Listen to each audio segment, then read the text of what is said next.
మనం ఆలోచించబోయేటటువంటి అంశాన్ని ఆలోచించే ముందు రోమిలకు రాసిన పత్రిక 7వ అధ్యాయాన్ని కొన్ని మాటలను చదివి ముందుకు వెళ్దాం.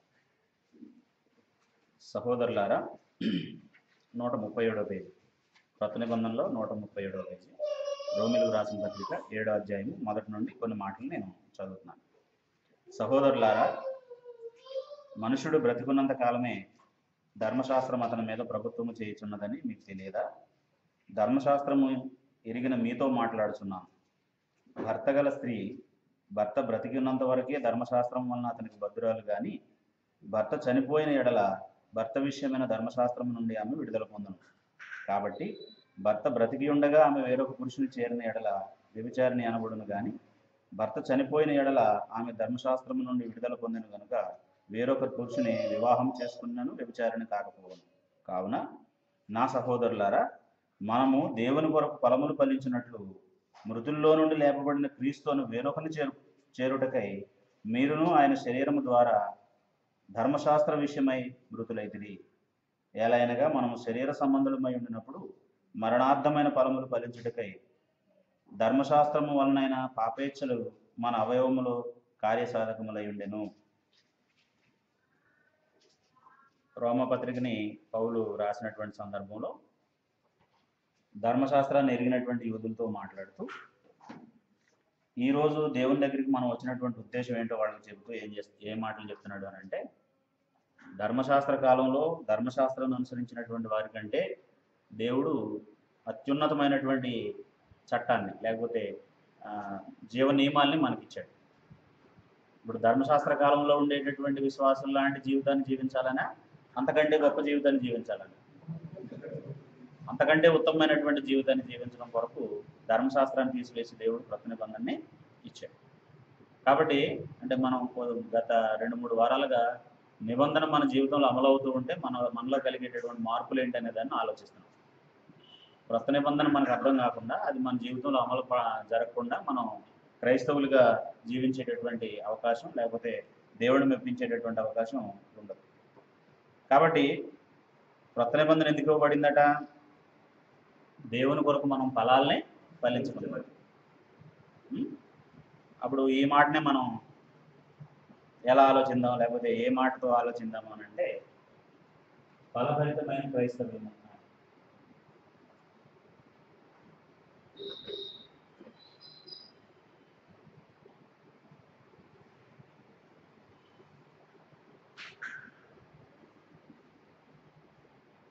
ఫలభరితమైనటువంటి క్రైస్తవం అంటే ఒక వ్యవసాయదారుడు లేదా ఎవరైనా ఒక వ్యక్తి చెట్టు నాటుతాడు.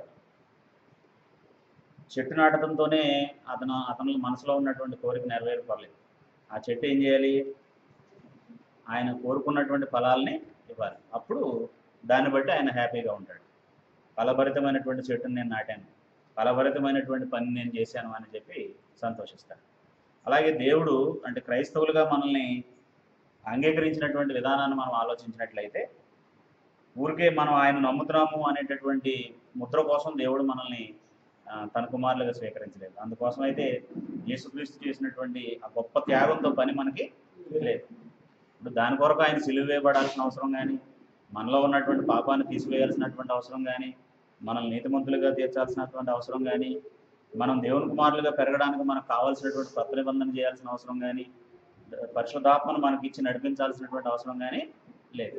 అంటే కేవలం మనం క్రిస్టియన్స్ అనిపించుకోవడం కోసం ఇంత త్యాగం, ఇంత గొప్ప పని అవసరం లేదన్నమాట. మనం దేవుని పిల్లలుగా ఎదగడం కోసం, దేవుని కొరకు ఫలాలను ఫలించడం కోసం మాత్రమే ఇవన్నీ కూడా జరిగాయి.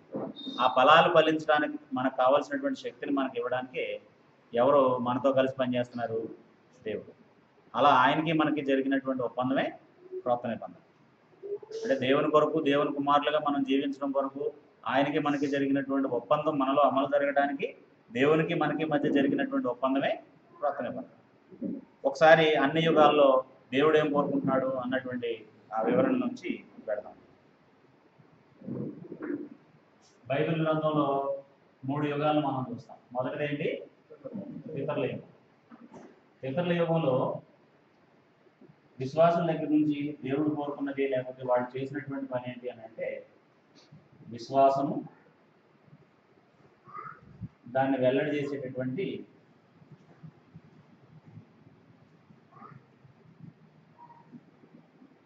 క్రియ. అంటే వాళ్ళలో విశ్వాసం ఉందని మనకెలా తెలుసు? వాళ్ళు చేసిన క్రియను బట్టి వాళ్ళు ఇంత నమ్ముతున్నారు దేవుడిని అని మనం తెలుసు. హేబేలు దేవుడికి శ్రేష్టమైన దేవుడాన్ని బట్టి ఆయనకి ఎంత విశ్వాసం ఉందనేదాన్ని మనం గ్రహిస్తాం. అంటే దేని ప్రామాణికంగా చూశాడు? ఒక వ్యక్తిలో దేవుడు ఉన్నాడనే నమ్మకాన్ని, దేవుడు మనల్ని నడిపిస్తున్నాడు అనేటటువంటి విశ్వాసాన్ని ఈ యుగంలో ఉన్నటువంటి ప్రతి విశ్వాస దగ్గర నుంచి దేవుడు చూశాడు. వీళ్ళ స్థాయి అదే, వాళ్ళ దగ్గర ఉన్న సమాచారం అదే. ఎవరికి ఇచ్చిన అసైన్మెంట్ని బట్టి వాళ్ళకి మార్కులు వేస్తారు, అంతేనా? లేకపోతే ఫస్ట్ క్లాస్ వాళ్ళకి ఇచ్చిన అసైన్మెంట్కి 10th క్లాస్ ఇచ్చిన అసైన్మెంట్కి ఒకే మార్కులు వేస్తారా? ఒకే స్థాయిలో ఉంటుందా దాన్ని చూడటం? అంటే ఇప్పుడు వీళ్ళకి దేవుడు ఇచ్చిన సమాచారం ఏంటి? ప్రారంభ దశ, దేవుడిని వాడు గ్రహించాలి, కేవలం దేవుడు ఉన్నాడని నమ్మడం, దానికి సంబంధించిన క్రియలు చేయడం మాత్రమే ఇక్కడున్న విశ్వాసంలో మనం చూస్తాం. యేసుక్రీస్తులా మారిపోవాలని వీళ్ళ గురించి దేవుడు ఆలోచించాలి, వాళ్ళ లక్ష్యం అది. అప్పుడు ఇక్కడ ఉన్నటువంటి ప్రజల్ని దేవుడు ఒక ప్రత్యేక జనాన్ని నిర్ణయించుకున్నాడు. ఇదే కాలం ధర్మశాస్త్రం. అంటే ఈ కాలం అంతట్లో కూడా వాళ్ళలో ఉన్న విశ్వాసాన్ని బట్టి వాళ్ళు పనిచేశారు తప్ప ఖచ్చితమైనటువంటి ఆజ్ఞ లేదు, ఈ పని ఇలాగే చేయాలి, అలా చేయకపోతే పాపం అనేటటువంటిది ఎక్కడ లేదు. వాళ్ళు దేవుడిని అర్థం చేసుకున్న దాన్ని బట్టి, ఆయన స్వభావాన్ని బట్టి, వాళ్ళ మనసాక్షి దోషారోపణ చేసిన దాన్ని బట్టి పాపంగా ఎంచబడింది అక్కడ, అంతే తప్ప ఖచ్చితంగా ఏమన్నా నియమ నిబంధనలు ఇచ్చాడా దేవుడు వాళ్ళకి? లేవులేదు. వాళ్ళకి ధర్మశాస్త్రంలో అయితే ఏమున్నాయి? ఖచ్చితమైనటువంటి ఆజ్ఞలు ఉన్నాయి. అప్పుడు ఈ ఆజ్ఞలు పాటించడం వలన ఆత్మీయంగా ఏ స్థాయికి వస్తున్నాడు మనిషి అని అంటే, ఇప్పుడు ఇందాక మనం చదివినటువంటి 5వ అధ్యాయంలో, మత్తయి రాసిన సువార్త 5వ అధ్యాయంలో, అంటే అతని వ్యక్తిత్వ పరంగా లేకపోతే ఒక వ్యక్తి తన ఆత్మీయ స్థితిలో ఏ స్థాయికి చేరగలుగుతున్నాడు అని అంటే, నీ శత్రువును ప్రేమించి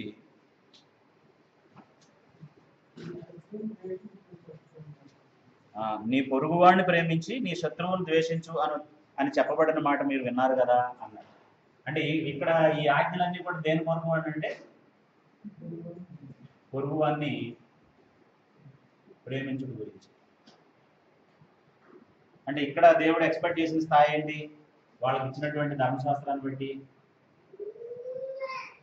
వాళ్ళకి ఇచ్చిన ధర్మశాస్త్రాన్ని బట్టి దేవుడు వాళ్ళ దగ్గర ఎక్స్పెక్ట్ చేసింది ఏంటంటే ఏ స్థాయికి చేరాలని వాళ్ళు, తన వల్లే తన పొరుగు వాడిని ప్రేమించే స్థాయికి వాళ్ళు చేరాలి, తన వల్లే తన పొరుగు వాడిని ప్రేమించే స్థాయికి చేరాలని ఇక్కడ వీళ్ళ దగ్గర కోరుకున్నది. ఇక్కడ యేసుప్రభు స్వభావంలో వాళ్ళు ఉన్నారా లేదా అనే దాన్ని బట్టి దేవుడు ఆలోచించట్లేదు. అప్పుడు ఇంతకంటే మెరుగైనటువంటి చట్టాన్ని ఎవరికి ఇచ్చాడు దేవుడు? క్రైస్తవులకి ఇచ్చాడు. అంటే ఎవరు వాళ్ళు?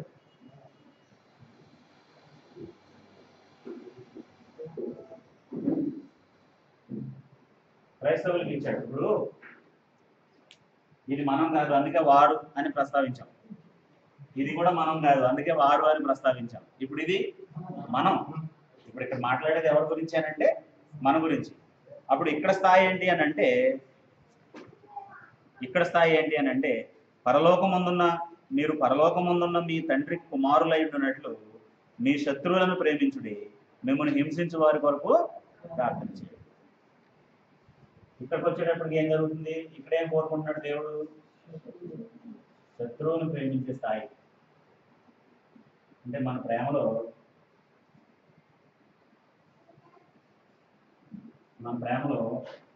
మనం పరిపూర్ణులు అయ్యాం. 100% మనం దేవుని ప్రేమ, అగాపే ప్రేమను కలిగి ఉన్నాం అనడానికి నిదర్శనం ఏంటంటే శత్రువుని ప్రేమించే స్థాయికి రా. ఇది ఎవరి స్వభావం? ఇది ఎవరి స్థాయి అంటే ఇక్కడ దేవుని కుమారులుగానే వాళ్ళు ట్రీట్ చేయబడ్డారు. కానీ వీళ్ళకి ఇచ్చిన టాస్క్ అంత అంటే మనకు చెప్పినంత స్థాయి సమాచారం కూడా అంతే, దీవెనలు కూడా అంతే. వీళ్ళ దగ్గర బైబిల్ ఉందా? వీళ్ళకి ఎవరైనా వచ్చి రోల్ మోడల్గా కనబడి జీవించి చూపించిన సందర్భాలు ఉన్నాయా? వీళ్ళ కాలంలో ఏమన్నా అంటే దేవుడి గురించినటువంటి పూర్తి వివరణ ఉందా వాళ్ళ దగ్గర? వాళ్ళ మనసాక్షిని బట్టి దేవుని వాళ్ళు నమ్మిన దాన్ని బట్టి వెళ్ళారు. ఇక్కడికి వచ్చేటప్పుడు కూడా యేసుక్రీస్తు లాంటి మా వ్యక్తి మాదిరిగా లేడు. కేవలం ఏంటంటే వాళ్ళని కంట్రోల్ చేసేటటువంటి పర్టికులర్ రూల్సే ఉన్నాయి అక్కడ. కఠినమైనటువంటి ధర్మశాస్త్రం చేత దేవుడు వీళ్ళు నడిపించాడు. అవసరం ఏంటని మనం అనవచ్చు, ఎందుకు అవసరమైంది ఈ ధర్మశాస్త్రాన్ని ఇచ్చి కఠినమైనటువంటి దాన్ని ఇచ్చి నడపాల్సిన అవసరం ఎందుకు వచ్చింది అని అంటే 430 సంవత్సరాలు వాళ్ళు ఐగుప్తు దేశంలో ఐగుప్తు సంస్కృతిని నేర్చుకున్నారు వాళ్ళు.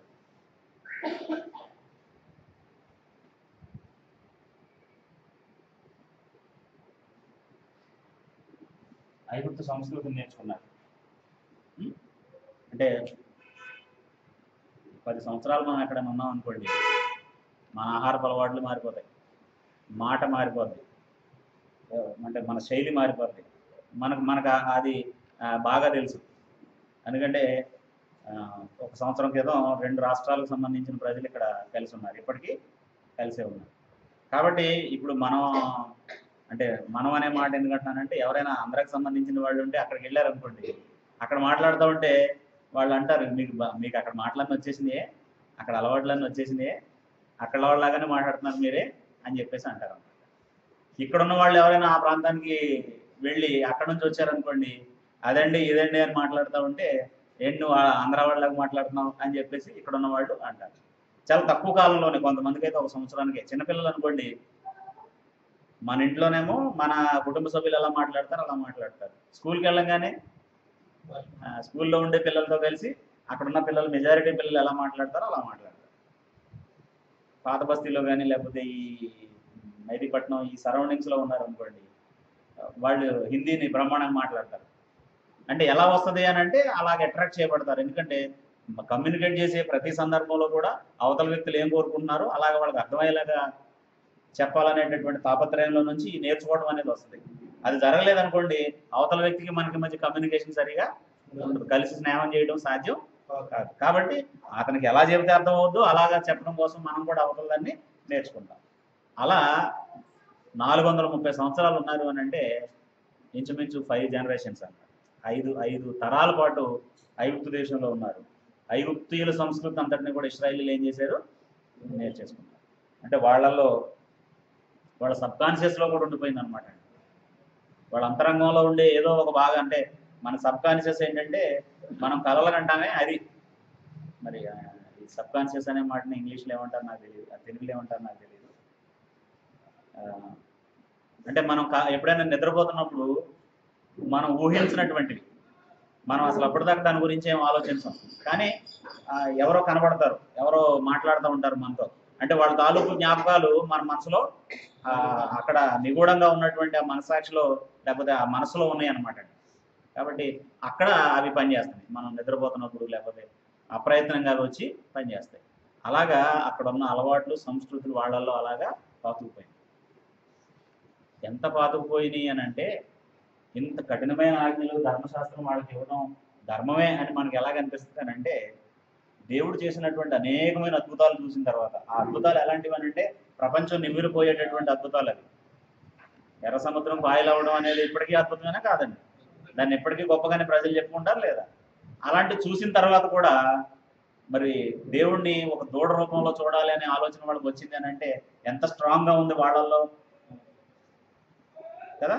సరే పోనీ అప్పుడంటే ఎర్లీ డేస్ అనుకున్నాం, అంటే జస్ట్ అప్పుడే వాళ్ళు దేవుణ్ణి ఆయన మాటలను నమ్మారు అనుకున్నాం.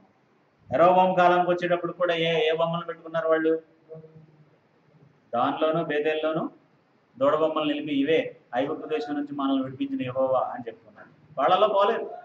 యెహెజ్కేలు గ్రంథం మనం చదివితే అది ఇంచుమించు కొన్ని వందల సంవత్సరాల తర్వాత, 500 సంవత్సరాల తర్వాత ఇశ్రాయేలీలు ఐగుప్తు నుంచి విడుదల పొందినటువంటి 500 సంవత్సరాల తర్వాత రాయబడినటువంటి పుస్తకం. అక్కడ కూడా ఆది నుండి మీ పితరులు ఎలా విగ్రహారాధికులై ఉన్నారో మీరు కూడా అలాగే విగ్రహారాధికులై ఉన్నారు అని యూదుల్ని కఠినంగా యెహెజ్కేలు ప్రవక్త దండించినట్టుగా, లేకపోతే వాళ్ళ గురించి తీవ్రంగా మాట్లాడినట్టుగా మనం చూస్తాం. మలాకి ప్రవక్త రాసిన కాలానికి, మలాకి రాసిన కాలం అంటే ఆల్మోస్ట్ యేసు ప్రభు రావడానికి 400 సంవత్సరాల ముందు కదా, అంతే 400 సంవత్సరాల ముందు. ఆ కాలంలో కూడా వాళ్ళలో విగ్రహారాధన ఉందా లేదా ఇంకా, లేకపోతే దేవుడికి ఆయాసకరమైనటువంటి చర్యలు ఉన్నాయా లేవా వాళ్ళలో, ఉన్నాయి. అందుకు వాళ్ళకి ఇంత కఠినమైనటువంటి అందుకే చేయాల్సిన పని మోతాదుని బట్టి ఇచ్చే తర్ఫీదు ఉంటుంది. సాఫ్ట్వేర్ ఇంజనీర్కి ఇచ్చే ట్రైనింగ్ వేరే ఉంటుంది, ఆర్మీలో పనిచేసే వ్యక్తికి ఇచ్చే ట్రైనింగ్ వేరేగా. ఈయన చేయాల్సిన పనిని బట్టి ఈయనకి ట్రైనింగ్ ఉంటుంది, ఆయన చేయాల్సిన పనిని బట్టి ఆయనకి ట్రైనింగ్ ఉంటుంది. ఈ ట్రైనింగ్ మనకు తెలియని దాన్ని బట్టి ఉంటుంది అనమాట అండి. ఇంతకుముందు మనం ఏ బ్యాక్గ్రౌండ్ నుంచి వచ్చామో దాన్ని బట్టి మనకి ఇది తెలియదు కాబట్టి అంత తీవ్రంగా ఉంటుంది. ఇప్పుడు సపోజ్ పోలీస్ డిపార్ట్మెంట్లో కొంతకాలం పనిచేసినటువంటి వ్యక్తికి ఆర్మీలోకి వెళ్ళే ఆలోచన ఉందనుకోండి, ఇక్కడ రిజైన్ చేసి దానికి వెళ్ళాడు అనుకోండి, ఆయనకి అంత కష్టం కాదు ఆ ట్రైనింగ్. ఎందుకని ఆల్రెడీ అటువంటి సెక్టార్లోనే ఆయన ట్రైనింగ్ అయ్యాడు కాబట్టి ఆయనకి అంత కష్టం కాదు. కానీ వీళ్ళలాంటి వాళ్ళ పితరులలాగా దేవుడిని నమ్మిన వాళ్ళ, దేవుడు చెప్పిన దానిలా చేద్దామన్న వాళ్ళు అంటే చాలా కఠినమైనటువంటి వ్యక్తులు. అందుకు ఈ ఆజ్ఞల చేత వీళ్ళని ఎక్కడి వరకు తీసుకురాగలిగాడు? అట్లీస్ట్ పొరుగునున్నటువంటి వాళ్ళని ప్రేమించేటటువంటి స్థాయికి వచ్చారు. అప్పుడు ఎవరిని దించాడు దేవుడు? సరైన పర్సన్ ఎవరిని దించాడండి? యేసుక్రీస్తు. ఆయన వచ్చి దేవుడిని బయలుపరిచాడు. అందుకే ఎవడైనా ఎప్పుడైనా దేవుడిని చూడలేదు, ఆయన రొమ్మునున్న అద్వితీయ కుమారుడే ఆయన్ని బయలుపరిచాడు. యేసుక్రీస్తు వచ్చి దేవునిలాగా జీవించి, దేవునిలాగా బోధించి, దేవునిలాగా ప్రవర్తించి మానవాళికి చూపించాడు. అప్పుడు ఈ చట్టం పొందిన వాళ్ళకి ప్రామాణికం ఏంటి? మోతాదు ఏంటి? శత్రువును ప్రేమించండి. ఈ స్థాయికి రావాలి. అంటే ఎవరిది ఆ స్థాయి? ఎవరిది? దేవుడిది, లేకపోతే యేసుక్రీస్తు. ఆయన ఇక్కడ ఉన్నప్పుడే సిలువ వేయబడటానికి ముందే అది చూపించేశాడా, లేకపోతే పరలోకం వెళ్ళిన తర్వాత వచ్చిన కొత్త అమాండ్మెంట్ అది? ఇక్కడ ఉండగానే, మనలాంటి శరీరంతో ఉండగానే చూపించినటువంటి మోడల్ అన్నమాట. కాబట్టి ఈ రోజు ధర్మశాస్త్రం కొట్టివేయబడిన తర్వాత ఎవరైనా సరే క్రొత్త నిబంధన ప్రకారం క్రైస్తవుడైతే అతని లక్ష్యం ఏంటి? ఎక్కడికి చేరుకోవడం ఆయన లక్ష్యం? యేసుక్రీస్తు లాంటి పరిపూర్ణత. అంటే శత్రువుని ప్రేమించి హింసించే వారి వరకు ప్రార్థన చేసే స్థాయికి చేరడం అనేది దేవుని యొక్క ఆలోచన. సో ఇప్పుడు క్రైస్తవుడి ముందున్న లక్ష్యం ఏంటంటే ఇలా మార్పు చెంది దానికి ప్రతిఫలం పొందడం. ఇప్పుడు కొన్నిసార్లు ఒక ఉద్యోగంలో జాయిన్ అయినటువంటి వ్యక్తి ఓ 20 రోజులు చేసిన తర్వాత నాకు నచ్చలేదు అనుకోండి, ఓ 25 రోజులు చేసిన తర్వాత కష్టం అనిపించింది అనుకోండి, ఆఖరి 5 రోజులు మానేసి నా 25 రోజులకి నాకు ఎంత వస్తుందో, నాకు నియమించినటువంటి శాలరీ ప్రకారం అది నాకు ఇచ్చేస్తే నేను వేరే ఉద్యోగం చూసుకుంటాను, లేదా వేరే ఉద్యోగం చేసుకుంటూ నా డబ్బులు నాకు ఇమ్మని జీతం తీసుకోవడానికి వస్తాడు. అతను 25 రోజులు చేశాడు కాబట్టి ఆయనకి 25 రోజులకు సరిపడా శాలరీ ఇవ్వడం అనేది వాళ్ళు చేస్తారు. లేదా పోనీ ఒక 5 రోజులు కట్ చేసి పనిష్మెంట్ కింద 20 రోజులైనా ఇచ్చి పంపిస్తారు. ఇప్పుడు క్రైస్తవ్యంలో ఒకే ఒక బహుమానం ఉంది, ఒకే ఒక బహుమానం ఉంది. అదేంటి అని అంటే నిత్య జీవం.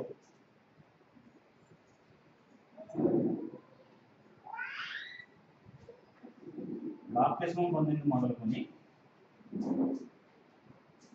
ఇక్కడ వరకు మనం వెళ్ళినప్పుడు మనం పొందితే ఇది పొందుతాం, లేకపోతే మన ప్రయత్నం అంతా కూడా ఏమైపోద్ది? వృధా అయిపోద్ది. అంతే తప్ప 5 సంవత్సరాలు క్రిస్టియన్గా బ్రతికినందుకు ఏదైనా ఒక రివార్డు, 10 సంవత్సరాలు క్రిస్టియన్గా బ్రతికినందుకు ఏదైనా ఒక రివార్డు ఇలా ఉన్నాయి అనుకోండి.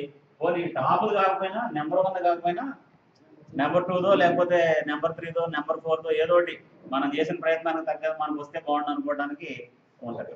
ఉన్నాయా ఏమన్నా ఇక్కడ ఇలాగా మధ్యస్థు? లేదు. పొందితే ఇది పొందడం, లేకపోతే ఫెయిల్ అయిపోయి అక్కడ సింగిల్ షీల్డ్ ఉందన్నమాట. ఇక నెంబర్ 2 నెంబర్ 3 లేవు కదా. ఏ ఆటల పోటీకి అయినా సరే నెంబర్ 1 ఉంటుంది, రన్నర్ అప్ ఉంటుంది, తర్వాత ఇంకో ప్రైజ్ ఉంటుంది. ఒలింపిక్స్ లాంటి అయితే సెమీఫైనల్స్కి వెళ్ళిన ఇద్దరికి ఇస్తారు, సిల్వర్ మెడల్ ఇద్దరికి ఉంటుంది. అంటే 4 ప్రైజులు ఉంటాయి అక్కడ. పోనీ మనం ఏమనుకుంటాం, మన దేశం నుంచి ఎవరైనా పార్టిసిపేట్ చేస్తే రన్నర్ అప్ వచ్చిందనుకోండి, కనీసం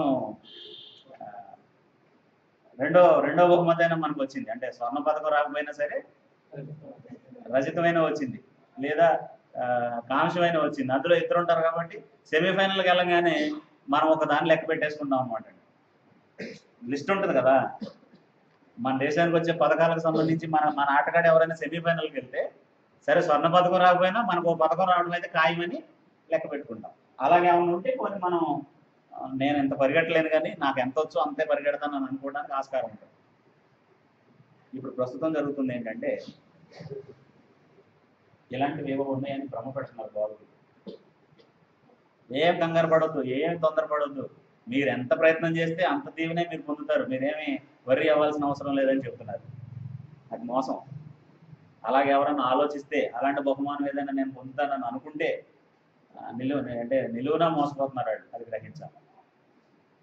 ఇది లక్ష్యంగా పెట్టుకుంటేనేమో ఉన్నది ఒక బహుమానమే, పొందితే నేను అది పొందడం, లేకపోతే నా ప్రయాసం అర్థమైతే ఏమవుతుందని అంటే మన జీవితం అంతట్లో కూడా ఏది అమలు జరిగేలాగా ప్రయత్నం చేస్తాం?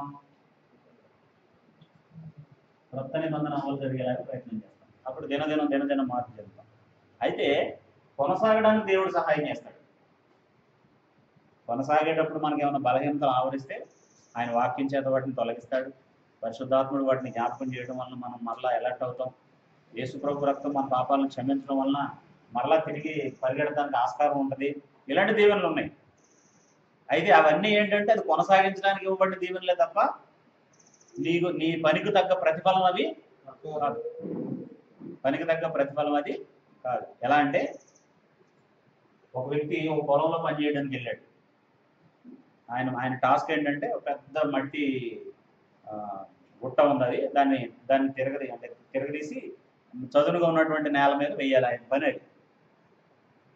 సాయంత్రం అది పని అయిపోయిన తర్వాత ఆయనకి డబ్బులు వస్తారు కదా, పని చేసినందుకు డబ్బులు ఇస్తారు కదా, ఆ డబ్బులను పొందడం అనేది అతను పొందే ప్రతిఫలం.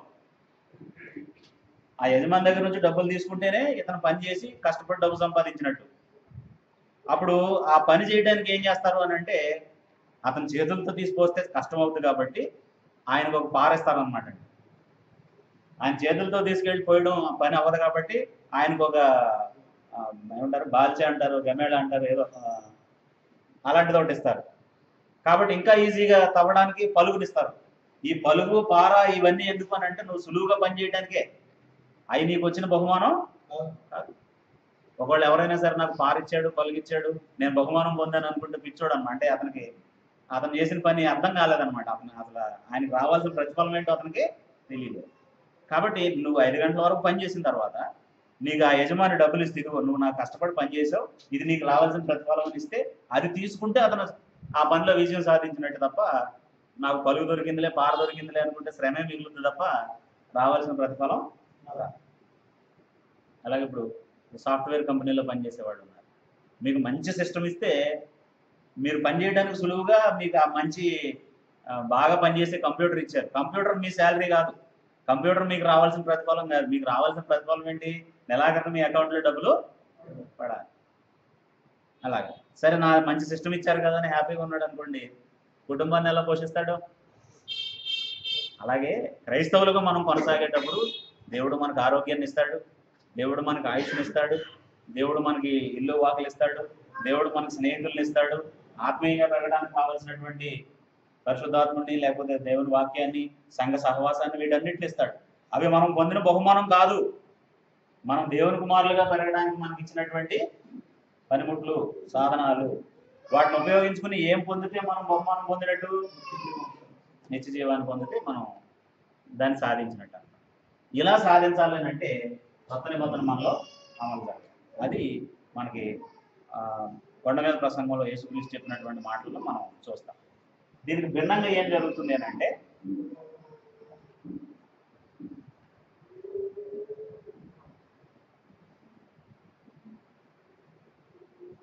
నేటి క్రైస్తవ్యం సంగతి ఏంటి అని అంటే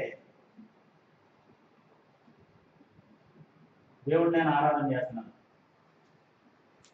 నా టాస్క్ అయిపోయింది అనుకుంటున్నామా కదండి. నాలాంటి వ్యక్తులు అయితే ఏమనుకుంటున్నారంటే వాక్యాన్ని బోధిస్తున్నాను అందరికీ,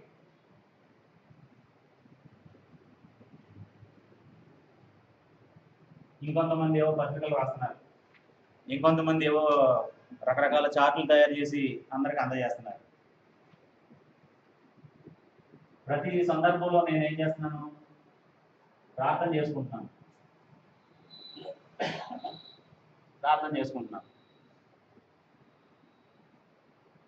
ఎవరికైనా సహాయం చేస్తున్నాను,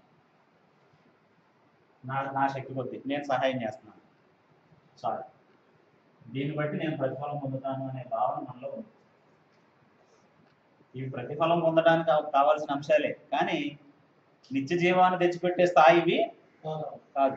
ఇవి నువ్వు క్రైస్తవుడు అనడానికి నీ గుర్తింపు కోసం జరిగేటటువంటి చర్యలే కదా. క్రమంగా ప్రార్థనకి వెళ్ళడం అనేటటువంటిది నువ్వు క్రైస్తవుడిగా దాని పట్ల మీకున్న ఆసక్తి ఏంటో తెలియజేసేటటువంటి అంశం. కేవలం ఆ ఆసక్తిని మాత్రమే చూసి దేవుడు ఏమివ్వట్లా? నిత్య జీవాన్ని ఫలించడం వేరు, అలవాటుగా చేసే పనులు వేరు. ఇవేమో మనం అలవాటుగా చేస్తున్నప్పుడు మన వ్యక్తిత్వంలో కలిగే మార్పులే మన మనం ఫలించడం, మన ప్రవర్తన యొక్క ప్రామాణికం చూసారా, అదే మనం బహుమానం పొందమా అనే దానికి రుజువు అన్నమాట. ఒకవేళ ఆరాధనకు వచ్చినందుకు కనుక దేవుడు నిత్య జీవాన్ని ఇవ్వాల్సి వస్తే 180 మంది పొందుతారా? నిత్య జీవం చేరరా? వాక్యం బోధించినందుకు అయితే బోధకులందరూ నిత్య జీవాన్ని చేరుకోరా? ప్రార్థన చేసుకున్నందుకేనంటే మనం ప్రార్థన చేయండి ఎప్పుడు, మనకు అవసరాలు లేనిది ఎప్పుడు, పొద్దుటే లేవడం మొదలుకొని నిద్రపోయేంత వరకు దేవుడిని అడగటమే కదా మన పని, అవునా కాదండి? నేను బయటకు వెళ్తున్నాను సహాయం చేయి, నేను ఇంటికి వస్తున్నాను సహాయం చేయి, ఇంట్లో మనశాంతిగా ఉండాలి కదా.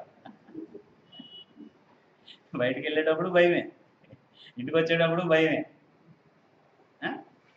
నేను నిద్రపోతున్నాను, రేపటిదాకా బ్రతికించు, లేచాను, సాయంత్రం పని చేసుకుని ముగించేంత వరకు నాకు సహాయం చేయి. మనం అడగంది ఎప్పుడు, దేవుడిని ప్రార్థన చేయండి ఎప్పుడు. ఒకవేళ దానికే దేవుడు నిత్య జీవాన్ని ఇవ్వాల్సి వస్తే మనం అందరం ఎలిజిబుల్, ఇప్పటికే ఎలిజిబుల్. మనం మనలాగానే 3 మంది సహాయం చేస్తున్నారు కదండి. నేను మొన్న ఒక వ్యాన్ చూశాను, చాలా వండర్ అయ్యారు. వీళ్ళకి ఎంత అంటే దేవుడు అంటే ఏంటో తెలియకపోయినా సరే వీళ్ళకి ఎంత ఆసక్తి ఉంది ఇతరుల మీద అని చెప్పేసి. ఏదో ఒక ట్రస్ట్ వాళ్ళు, నేను మా విలేజ్కి వెళ్ళినప్పుడు అక్కడ చూశాను అనమాట.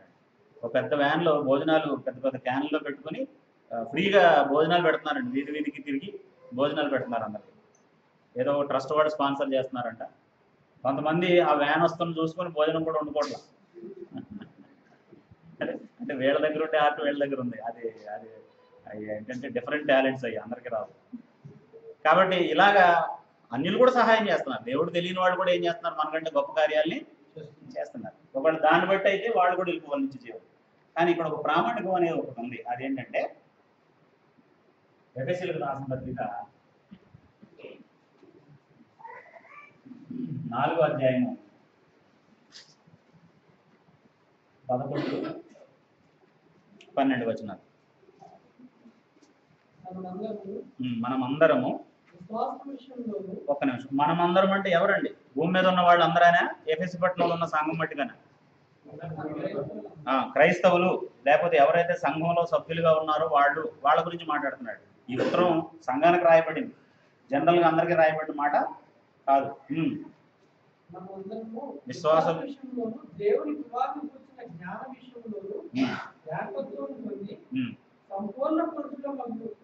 సంపూర్ణ పురుషులు మగు వరకు అనగా క్రీస్తునకు కలిగిన పరిపూర్ణతకు సమానమైన సంపూర్ణత కలవారు వరకు ఆయన ఎలాగూ నియమించను. పరిశుద్ధులు సంపూర్ణులగునట్లును క్రీస్తు శరీరము క్షేమాభివృద్ధి చెందుటకును పరిచర్య ధర్మం జరుగుటకును ఆయన కొందరిని అపోస్తలులు గాను, కొందరిని ప్రవక్తలను గాను, కొందరిని సువార్తికులను గాను, కొందరిని కాపరులను గాను, ఉపదేశకులను గాను నియమించారు.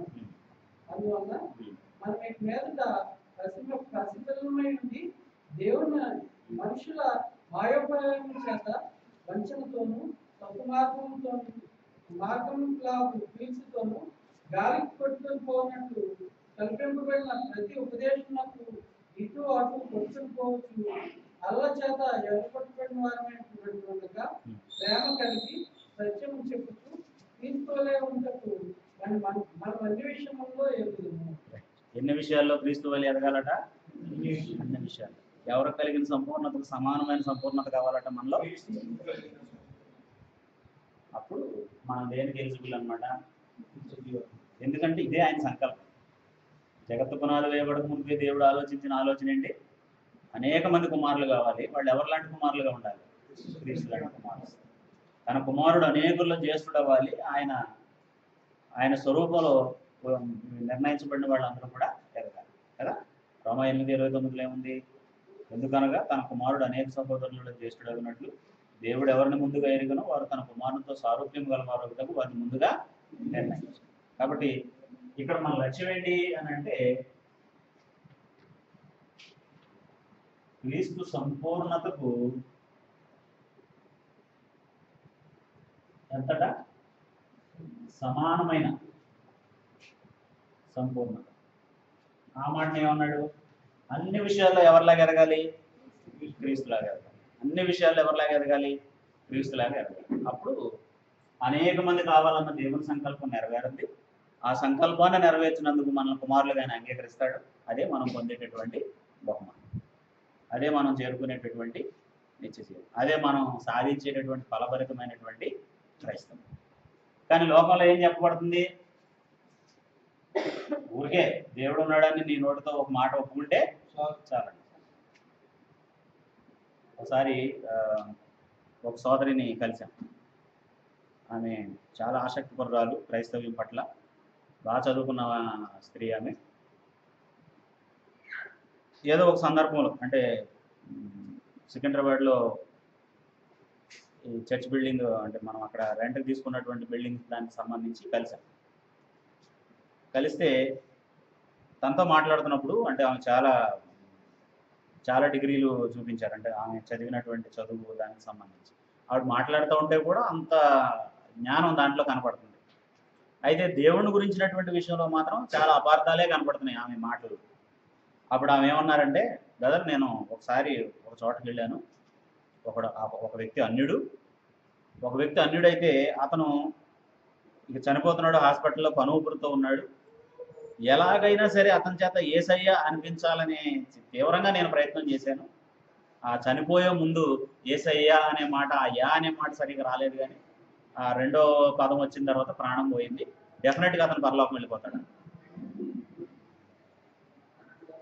అంటే అంత సులువా, లేకపోతే అంత ఏమంటారు, అంత చిన్నదా క్రైస్తవ్యం, లేకపోతే దీనికి సంబంధించినటువంటి కార్యక్రమం?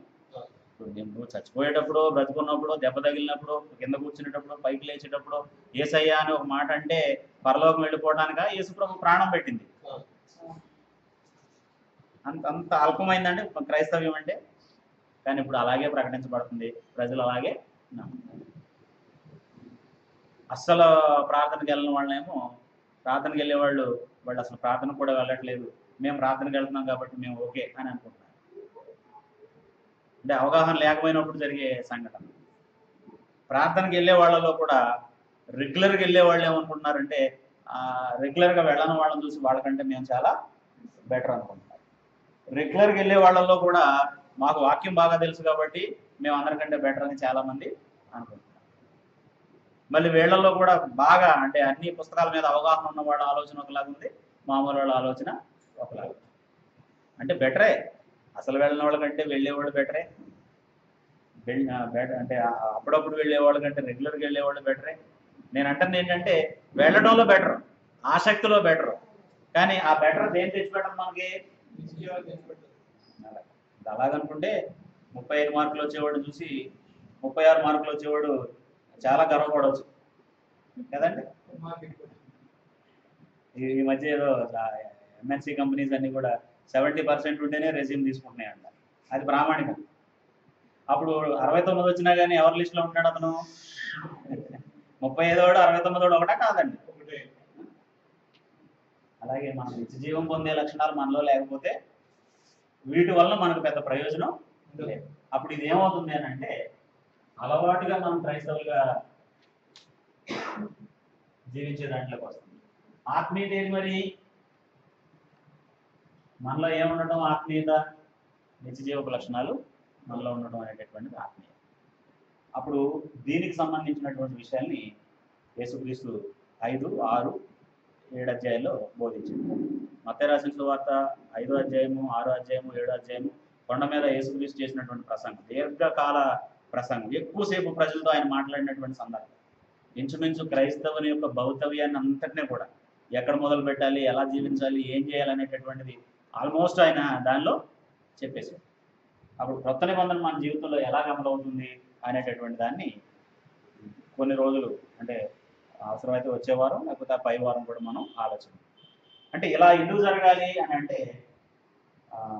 యేసుక్రీస్తు లేకపోతే ఇప్పుడు మనం చదివినటువంటి రోమీయులకు రాసిన పత్రిక 7వ అధ్యాయంలో ఏముంది? దేవుని కొరకు ఫలాలు ఫలించడానికి మనం క్రీస్తు దగ్గరికి వచ్చాం. ఏం చేయలేకపోయింది కాబట్టి, అది ధర్మశాస్త్రం ఏం చేయలేకపోయింది కాబట్టి, దేవుడు అంటే ఏంటో పాపం అంటే ఏంటో చెప్పింది తప్ప క్రీస్తులాగా మారే అంత శక్తిని వాళ్ళకి ఇవ్వలేకపోయింది. అందుకు దేవుడు దీన్ని తీసేసి ఏం చేశాడు? దానికంటే శక్తివంతమైన దాన్ని మనకి ఇచ్చాడు. మరి శక్తివంతమైన దాన్ని తీసుకుని వీళ్ళలాగా ఆచారంగా వీళ్ళలో చాలా మంది చాలాసార్లు ఏం చేశారు? యూదులు ఏం చేశారండి? ఇష్టపడి దేవుడిని ఆరాధించారా? బలవంతంగా ఆరాధించారా? బలవంతంగా ఆరాధించారు. బలవంతంగా ఆరాధించారు. అందుకే ఏమన్నాడంటే, యెషయా ప్రవక్త ద్వారా మాట్లాడుతూ దేవుడు ఏమన్నాడంటే, ఈ ప్రజలు తమ పెదవులతో నన్ను ఆరాధించారు కానీ వారి హృదయం నాకు దూరంగా ఉంది. హృదయము మనసు ఒకే, అంటే హృదయము పెదవులు, అంటే పెదవుల ద్వారా వచ్చేటటువంటి ఈ రెండు ఒకే చోట ఉన్నాయి అనుకోండి. ఇప్పుడు దేవుణ్ణి స్తుతించడం అనేది పెదాలతో చేసే పని. నిజంగా అలాంటి గౌరవం మన హృదయంలో ఉండడం అనేది మన భక్తికి సంబంధించినటువంటిది. ఆ రెండు ఒకే చోట ఉంటే ఎక్కడ కనపడతాయి? అవి ప్రవర్తనలో కనపడతాయి. మీకు ఇంకా బాగా అర్థమయ్యేలా చెప్తాను. ఒక తండ్రి ఉన్నాడు, ఆయనకి ఒక కుమారుడు ఒక కుమార్తె ఉంది. అప్పుడు వాళ్ళిద్దరు కూడా ఏమంటున్నారంటే, నాన్నగారు మీరంటే నాకు ఎంతో గౌరవం, ఎవరన్నా ఇంటికి వచ్చినప్పుడు లేకపోతే నేను నేను మా డాడీ అంటే నేను చాలా ఇష్టపడతాను, ఆయన అంటే నాకు ప్రాణం అని చెప్తున్నాడు. అప్పుడు తండ్రి ఒక రోజు ఏం చేశాడంటే, అరే బాబు నాకు మోకాళ్ళ నొప్పులు, నేను వెళ్ళి కరెంటు బిల్ కట్టి రాలేను, కొంచెం అక్కడికి వెళ్ళి కరెంటు బిల్ కట్టరమ్మా అని డబ్బులు అవి ఇచ్చారు. నాకు కుదరదు, ఖాళీ లేదు, నేను బయటకు వెళ్ళాలి, నాకు వీలవదు, కట్టుకోండి, ఖాళీ ఉండి రిటైర్ అయిపోయాక ఏం చేస్తున్నారు, ఆ పని కూడా చేయలేరా అన్నాడు ఆయన. ఇప్పుడు ఆయన పెదవులతో ఏం చెప్తున్నాడండి? మా నాన్న అంత గొప్ప నాన్న లేడని చెప్తున్నాడు. ప్రవర్తన దగ్గరికి వచ్చేటప్పటికి, ఆయనకి ఏదైనా చేయాల్సి వచ్చేటప్పటికి, అప్పుడు అదే అనమాట అండి పెదవులతో స్తుతించడం, హృదయం దూరంగా ఉండటం అండి. హృదయం దూరంగా ఉండకపోతే ఏం చేస్తాడండి? అలాగే నాన్నగారు నేను ఆఫీస్కి వెళ్ళే పని ఉంది, నేను మధ్యాహ్నం వచ్చి కడతాను అని డబ్బులు తీసుకుని వెళ్తాడండి. ఆ రోజు కాకపోతే రేపు కడతాడు. నో అని మాత్రం చెప్పడు. ఆయన హట్ చేస్తాడా? మృదువుగా చెప్తాడు అనమాట అండి పని ఉన్నా కానీ. అది హృదయం పెదవులు ఒకేలా అంటే మాటతోనూ హృదయంతో కూడా ప్రేమించడం. మనం యోహాను రాసిన సువార్త మొదటి పత్రికలో చదివాం కదా, క్రియతోనూ సత్యముతోనూ ప్రేమించడం అన్నాడు. పెదవులతోనూ కాకుండా ఎలా ప్రేమిద్దాం అన్నాడు? క్రియతోనూ సత్యంతోనూ ప్రేమిద్దాం. పని చేసేటప్పుడు కూడా అది వెల్లడి అవ్వాలన్నమాట అండి. నువ్వంటే నాకు గౌరవం, నువ్వు చెప్పింది ఏ మాట విన్నావంటే, అప్పుడు పెదాల్లో గౌరవం ఉంది కానీ హృదయంలో గౌరవం లేదా అలా. కాబట్టి అలాగే ఫలాలు ఫలించడం కోసం మనం ఇక్కడికి వచ్చాం అని చెప్పాడు. యోహాను ఇక్కడికి వచ్చేటప్పటికి, అంటే బాప్తిస్మం ఇచ్చే యోహాను ఈ లోకానికి వచ్చేటప్పటికి ప్రజలు ఏమని హెచ్చరించాడండి? అప్పుడు దేవుని రాజ్యంలో లక్షల జనం ఉన్నారు. యూదులందరూ ఏ రాజ్యం కింద ఉన్నారు? దేవుని రాజ్యంలో ఉన్నారు. కానీ ఫలించే వాళ్ళుగా ఉన్నారా, ఫలించని వాళ్ళగా ఉన్నారా? అప్పుడు యేసుప్రభు కూడా చెప్పాడు, నా తండ్రి ద్రాక్షవల్లి, నేను ద్రాక్షవల్లి, నా తండ్రి వ్యవసాయకుడు, మీరు నాలో ఉండి ఫలించడం వల్ల నా తండ్రి మహిమపరచబడతాడు. ఫలింపని ప్రతి తీగను ఏం చేస్తాడట? నరికి అగ్నిలో పారవేస్తాడు. అదే మాటని చాలా తీవ్రంగా చెప్పాడు యోహాను ఈ లోకానికి వచ్చినప్పుడు. ఏమనంటే, మారు మనసు పొందండి అని ప్రకటించడానికి నేను వచ్చాను. ఒకవేళ మీరు మారు మనసు పొందకపోతే గొడ్డలు ఎక్కడ ఉందట? చెట్టు వేరునుంది, నరికి ఫలింపని ప్రతి చెట్టుని ఏం చేస్తాడట? నరికి అగ్నిలో పారవేస్తాడు. కాబట్టి ఫలించేటటువంటి క్రైస్తవ్యం మనం కలిగి ఉంటేనే ఫలభరితంగా మన జీవితం ఉంటుంది. మనలో మార్పుని ఇతరులు స్పష్టంగా చూస్తాం. అపోస్తుల కార్యాలు 26వ అధ్యాయం మనం చదివితే పౌలు ఏమంటున్నాడంటే, నేను కేవలం మీ పాపాలు పోతాయి, పాపాలు పోయినందుకు యేసు ప్రభువుని నమ్మండి అని మాత్రమే చెప్పలేదు, మారు మనసు పొంది మారు మనసుకు తగిన ఫలాలను ఫలించాలని బోధించాను అని చెప్పాడు ప్రతి మనిషికి.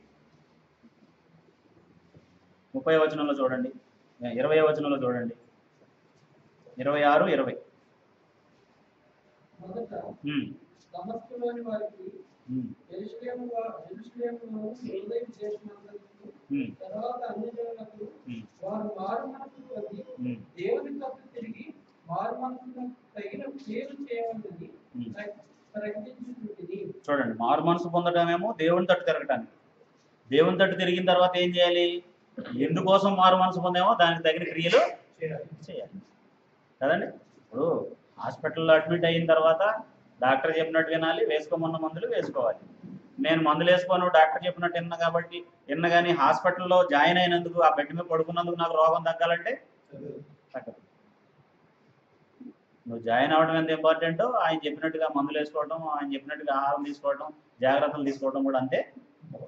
కాబట్టి నేను మారు మనసు పొందాను, బాప్తిసం పొందాను, ఇక నా పని అయిపోయిందని అనుకుంటే కాదు. ఏం చేయాలట? ఆ మారు మనసు ఎందుకు పొందామో దానికి తగ్గట్టు క్రియలు చేయాలి.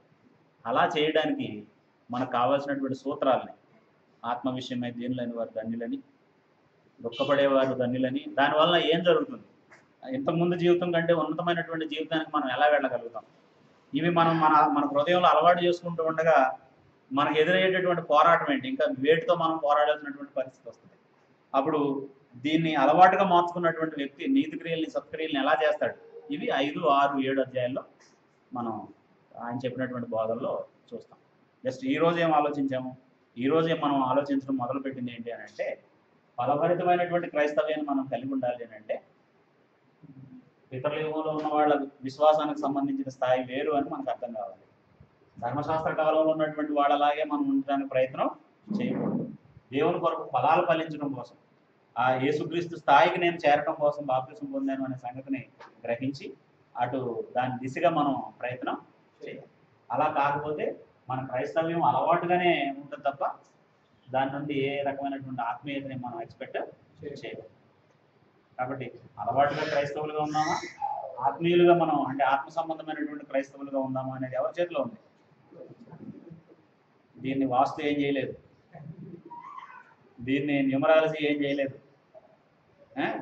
దీన్ని నెంబర్ అంటే రకరకాల నెంబర్స్ వాడుతున్నారు మనుషులు, లేకపోతే రుద్రాక్ష కొనుక్కుంటే మారేది కాదు. ఏం చేయాలి, ఎవరు మారాలి, మనమే మారాలి. మనకు అసలు ముందు అర్థం కావాలి, మారాలంటే ఏమో. ఎవరైనా సరే మార్పు ఎప్పుడు మొదలవుతుందండి మనిషిలో, ఏం చేయాలో అర్థమైన తర్వాత మారతాడు. అర్థం కాకుండా మార్పు వస్తుందా ఎవరికన్నా? కాబట్టి ఏం చేయాలో అనేది ఆలోచించాం.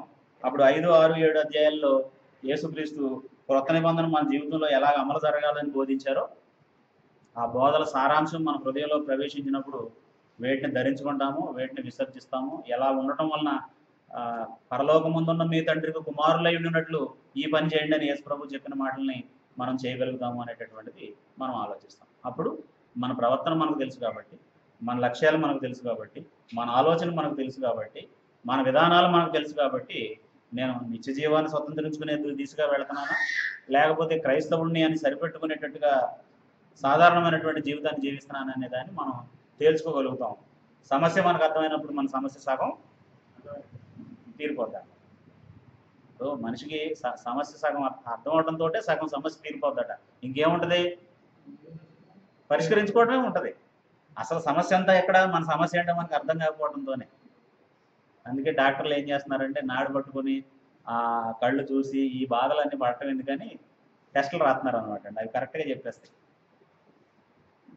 అప్పుడు అవి చూసి వైద్యం చేస్తున్నారు. సమస్య అంటే తెలిసిపోతుంది టెస్టుల వలన. కాబట్టి ఇప్పుడు ఈరోజు మన సమస్య ఏంటి అనే దాని గురించి మనం ఆలోచించాం. ల్యాబ్ అనుకోండి, ఇక్కడ మనం టెస్ట్ చేసుకున్నాం, మనం ఏం ఆలోచన ఉంది మన మనసులో అని. అంటే నేను ఎందుకు ఇంత వివరంగా అంటే నెమ్మదిగా ఒక్కొక్క మాట చెప్పాలని అనుకుంటున్నానంటే, ఈరోజు క్రైస్తవులు అంతా మోసపోతున్నారు. క్రైస్తవ్యం పేరట తమను తాము మోసం చేసుకుంటున్నారు. అసలు బహుమానం పొందని కాడికి ప్రయాసం ఎందుకండి? మనం చేరుకోవాల్సిన చోట చేరుకోనప్పుడు ఎందుకు ఈ ప్రయాసం అంతా? పొద్దుటే లేవడం, బాక్సులు పెట్టుకోవడం, ఉద్యోగం చేయటం, సాయంత్రం దాకా తలనొప్పి వచ్చేలాగా పని చేయడం, ఒళ్ళు అలిసిపోవడం, చెమటలు పట్టడం. ఎందుకు జీతం పొందినప్పుడు? ఎందుకు ఏం ప్రతిఫలం పొందుతున్నామో తెలియకుండా ఈ ఒళ్ళు నలగొట్టుకోవడం ఎందుకంటున్నా? కాబట్టి ప్రతిఫలం పొందే పని చేద్దాం. అలా చేయాలంటే అసలు దేవుని ఆలోచన అంటే మనకి చాలామంది ఏమంటున్నారంటే, యేసుప్రభు ఫోటో మీ ఇంట్లో పెట్టుకోండి చాలు, మీ ఇల్లు మారిపోతాయి. ఎల్బీ నగర్లో ఆయన చూడలేదు, ఎప్పుడు చూసే అవకాశం లేదు. నేను అందుకే ధైర్యంగా చర్చ్ బిల్డింగ్ వర్క్ కంప్లీట్ అవుతుంటే మేము అక్కడ షిఫ్ట్ అయిపోతాం కాబట్టి వెకేట్ చేస్తాం ప్లేస్ అని చెప్పడానికి వెళ్తే ఏమన్నారండి ఆయన, వైబ్రేషన్స్ వస్తున్నాయండి అలాగే. చర్చ్ కింద రన్ అవుతున్నందుకు వైబ్రేషన్స్ వస్తున్నాయంట. అయితే ఇందులో కొంచెం నా ట్యాక్ట్ఫుల్నెస్ కూడా ఉంది, అది నేను చెప్తాను. అంటే ఇది అయిపోయిన తర్వాత నేను చెప్పి కిందకు వస్తాను. అంటే ఎలాగ ఆయన్ని కన్విన్స్ చేశాను అనేదాన్ని నేను చెప్తాను. అంటే ఇది మనసులో ఉంచుకోండి, ఇది మనం ఆలోచించినటువంటి ఆలోచన. దీనికి సంబంధించి ఇది ఎలా కంటిన్యూ అవుతుందో నేను వచ్చే వారం నుండి క్రొత్త నిబంధన ఎలాగ అమలు జరుగుతుందో చెప్తాను. ఇది క్రమంగా అర్థం కావాలంటే ఏం చేయాలి? వచ్చే వారం మానేస్తే పై వారం వస్తే బాగా అర్థం అవుతుంది. ఏదైనా ఒక సీక్వెన్స్ అంటే సీరియల్ లాగా ఉన్నది. ఇప్పుడు సీరియల్ అయితే మానేస్తారా చూడండి, మధ్యలో మానేశారంటే తలబద్దలు కొట్టుకుంటారా. ఆ నెక్స్ట్ ఎపిసోడ్ చూడండి ఎవరు, నిన్న ఏమైంది, ఇలాగెందుకు అంటున్నాడు, అలాగెందుకు అంటుంది, ఏమన్నా అయిందా నిన్న, అవి చూడండి తర్వాత చెబుతానంటారు. అది వీళ్ళ ఎక్సైట్మెంట్ వీళ్ళకుంటుంది, అవునా కాదా. ఏదైనా అంతే, ఒక అంటే కంటిన్యూగా జరుగుతున్నటువంటి దాన్ని మధ్యలో ఎక్కడ మిస్ అయ్యాం అనుకోండి, లెసన్ అయినా అంతే, మీరు కాలేజీలోనైనా ఇన్స్టిట్యూట్లోనైనా ఎక్కడైనా సరే వినండి, మధ్యలో ఏదైనా ఒక మాట వింటం మానేశారు అనుకోండి, దాని తర్వాత దాన్ని కనెక్ట్ చేసుకోవడం చాలా కష్టం. అందులో ఇవి కొంచెం సున్నితమైనటువంటి విషయాలు, బాగా మనసు పెట్టి గ్రహించాల్సినటువంటి విషయాలు, కాబట్టి దాన్ని గ్రహించండి.